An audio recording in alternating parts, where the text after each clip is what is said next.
क्या एक working women job भी कर रही है, घर भी देख रही है, और इसके बीच में वो अपने बच्चों को अच्छी परवरिश दे पाएगी?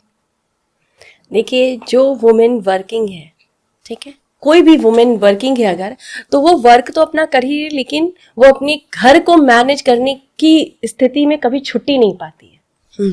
राइट?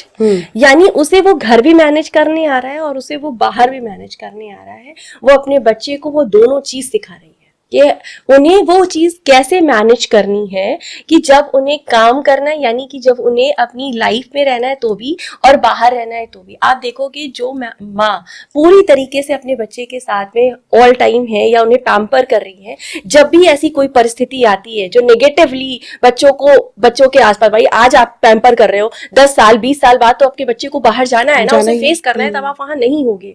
जब भी कोई ऐसी परिस्थिति आती है, उन बच्चों को फाइट करने में दिक्कत होती है। ओवर प्रोटेक्टेड, ओवर वेलबींग या ओवर पैम्परिंग करना कभी सही नहीं होता, और एक वर्किंग वुमेन अपने बच्चे को ज्यादा बेटर तरीके से ही कर पाती है। उसके पीछे का रीजन ये क्योंकि उसको पता है कि कैसे उसे दोनों जगहों से मैनेज करना है, क्योंकि वो बाहर भी उस चीज को मैनेज कर रही है और घर में भी मैनेज कर रही है। तो कहीं ना कहीं उसका माइंड सेट होता है। इवन मुझे लगता है कि वो ज्यादा अच्छी लर्निंग दे पाती है। लेकिन जब वो बच्चों के साथ रहती ही नहीं है पूरे दिन, तो वो किस तरीके से लर्निंग दे पाएगी?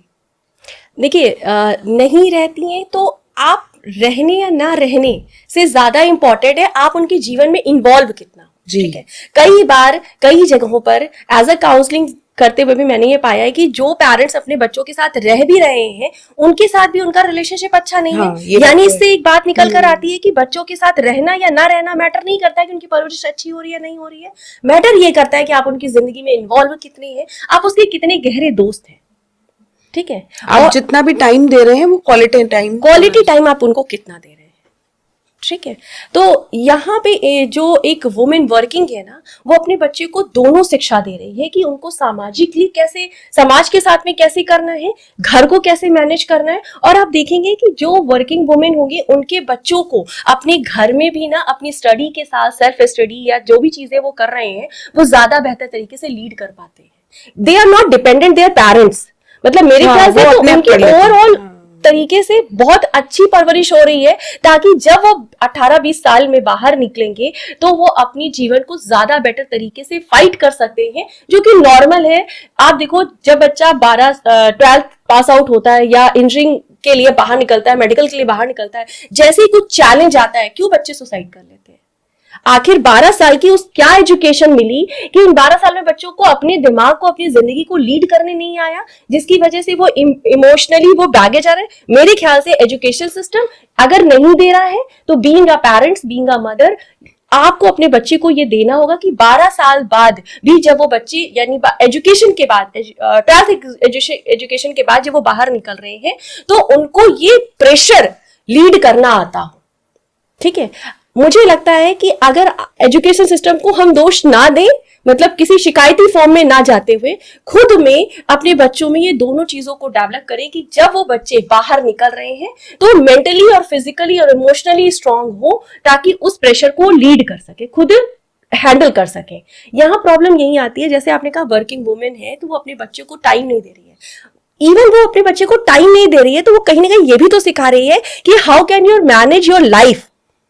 जी, ठीक है, आप देखेंगे कि जब भी आप खुद भी वर्किंग है, आपके बच्चे को पता होगा कि मम्मा नहीं है तो उन्हें अपने घर के अंदर कैसे चीजें करनी है। दैट्स व्हाई तो मैंने आपसे ये क्वेश्चन किया कि राइट। लेकिन अगर माँ घर पे, जो कि इंडियन वुमेन्स ना बहुत पैम्परिंग होती हैं, नॉट बैड ऑल्सो, लेकिन वहां जहां ओवर पैम्पर हो जाते हैं ना, वहां हम अपने बच्चों की बहुत सारी ग्रोथ में खुद ही बाधक बन जाते हैं। तो मुझे ऐसा लगता है कि जो आज ये केसेस हो रहे हैं जहां बच्चे कुछ भी ओवर प्रेशर आ रहा है, वहां पे अपना सेल्फ इमोशंस खो दे रहे हैं, सेल्फ कंट्रोलिंग खो दे रहे हैं, तो उसमें कहीं ना कहीं जो वो हम 12th तक उनको अपने घर में रखकर सिखा रहे हैं या उनको बता रहे हैं, उसमें बहुत सारे चैलेंजेस हैं। उसको भी अगर हम ठीक कर लें, एजुकेशन सिस्टम पे बहुत ज्यादा प्रेशर ना डालें, मतलब उस पर कोई बहुत ज्यादा शिकायती ना हो, ऑब्वियसली उस पर सिखाने की जरूरत जरूर है, उसको ठीक करने की जरूरत जरूर है, लेकिन उससे पहले घर से शुरू करें तो आई थिंक बेहतर हो। आपका कहना है कि बच्चों को फुल टाइम देना जरूरी नहीं है, क्वालिटी टाइम देना बहुत जरूरी है। उस क्वालिटी टाइम में सिखाना ज्यादा जरूरी है कि उनको आने वाली लाइफ को चैलेंजेस किस तरीके से उन्होंने फेस कर रही मैं आपको एक एग्जांपल से सेट करूंगी। आपके बच्चे बड़े हैं, राइट, ऑलमोस्ट 10 साल के अराउंड है। है। 10th में मेरी बेटी। हाँ, मेरी बेटी 6 साल की है, ठीक है, और मैं अपना काम घर से करती हूँ। एग्जाम्पल इसलिए दे रही हूँ, जो लोग बाहर कर रहे हैं वो भी इसको समझ पाएंगे। आप वर्किंग हो, ऑफिस आते हो, ठीक है, 6 साल की बच्ची है, मैं जितनी देर काम करती हूँ और मैं उसके होने के टाइम से कर रही हूँ, लाइक जब वो 6 महीने 2 महीने की थी तब से मैं कर रही हूँ, वो उसी माहौल में मेरे साथ रह रही है। जितनी देर मैं काम करती हूँ उतनी देर वो मेरे पास नहीं आती। हाँ, ऐसा तो मेरे साथ भी होता है। ठीक है, क्यों? क्योंकि उसकी वो हैबिट बनती चली गई है। आज वो बहुत सारी चीजों में खुद को मैनेज करना जानती है, ठीक है, कि अगर मैं वर्किंग हूँ और उसको पानी चाहिए तो वो किसी पे डिपेंडेंट नहीं है, ठीक है, उसको पता है कि वो पानी कैसे लेना है। और मुझे नहीं लगता है कि ये गलत है। बहुत सारे लोगों को ये लग सकता है ये सुन करके कि अरे 6 साल की बच्ची अपने आप पानी ले रही है, काम में इतनी बिजी है। No, it's not bad. अगर आप बिजी नहीं भी है, अगर मैं बिजी नहीं भी होती हूँ तो भी मैं मेरी बेटी को ये सिखा रही होती हूँ कि आपको क्या छोटे छोटे काम, कौन से छोटे छोटे टास्क करने हैं, ठीक है। ये बहुत जरूरी है। यहाँ पे मैटर ये नहीं करता कि वुमेन्स वर्किंग है तो अपने बच्चों को केयर नहीं कर पाएगी। मुझे लगता है वो ज्यादा अच्छे तरीके से तैयार कर पाती है।